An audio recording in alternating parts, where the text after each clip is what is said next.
তো আমাৰ নেক্সট টপিকটো আছিলে এক্টিভ এণ্ড পেছিভ কম্পনেণ্ট। তো এক্টিভ কম্পনেণ্ট কি হয়, কিছুমান এলিমেণ্ট বা ডিভাইচ হয় কি হয় which are capable of providing or delivers energy to the circuit. তো ইয়াতে এনাৰ্জি যে কৈছে ডেলিভাৰ এনাৰ্জি কৰিব পাৰে in the form of voltage বা কাৰেণ্ট। তো আমি এটা চাৰ্কিটলৈ ভল্টেজ বা কাৰেণ্ট যেতিয়া প্ৰভাইড কৰিব পাৰোঁ, ডেলিভাৰ কৰিব পাৰোঁ, সেই তেনেকুৱা কম্পনেণ্টবিলাকক কি কওঁ, এক্টিভ কম্পনেণ্ট।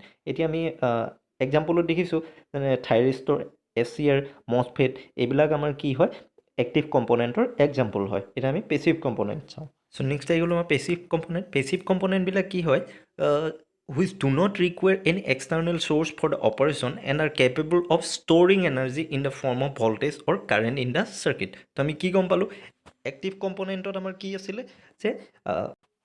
যে সিহঁতে এনাৰ্জি প্ৰভাইড কৰিব পাৰে, ডেলিভাৰ কৰিব পাৰে, বাট পেছিভ কম্পনেণ্টবিলাকে কি কৰে সেই এনাৰ্জিটো in the form of current বা ভল্টেজ সিহঁতে ষ্ট'ৰ কৰি ৰাখিব পাৰে। এইটোৱে আমাৰ মেইন ডিফাৰেঞ্চ। সিহঁতে ষ্ট'ৰ কৰিব পাৰে আৰু এক্টিভ কম্পনেণ্টে কি কৰে ডেলিভাৰ কৰিব পাৰে। চ' আমি দেখিছোঁ কেপাচিটৰ, ইণ্ডাক্টৰ, ৰেজিষ্টৰ আমি ডায়েগ্ৰামত দেখিছোঁ। তো এইবিলাক হৈ গ'ল আমাৰ পেছিভ কম্পনেণ্ট। ইহঁতে কি কৰিব পাৰে এনাৰ্জি ষ্ট'ৰ কৰি ৰাখিব পাৰে। চ' নেক্সট আমি চাম differences between active and passive component, ইহঁতৰ মেইন ডিফাৰেণ্টবিলাক চাম। তো ফাৰ্ষ্ট পইণ্ট কিটোত আমাৰ ডেফিনেশ্যন কি কৈছে যে active component are those who delivers or the produce energy or power in the form of voltage and current and passive component কি কৰে store energy in the form of voltage or current. Next আমাৰ এক্সাম্পলকেইটা। So I mean, next key is the active component can control the flow of current, but the passive component cannot control the flow of current. So passive component কি কৰে current বা ভল্টেজটো সিহঁতে ষ্ট'ৰহে কৰিব পাৰে। তো সিহঁতে কাৰেণ্টৰ যিটো ফ্ল' হয় সেইটো সিহঁতে কণ্ট্ৰল কৰিব নোৱাৰে, কিন্তু এক্টিভ কম্পনেণ্টে কি এনাৰ্জি ডেলিভাৰ কৰিব পাৰে। চ' সিহঁতে সেই কাৰেণ্টৰ ফ্ল'টো সিহঁতে কণ্ট্ৰল কৰিব পাৰে। ঠিক আছে।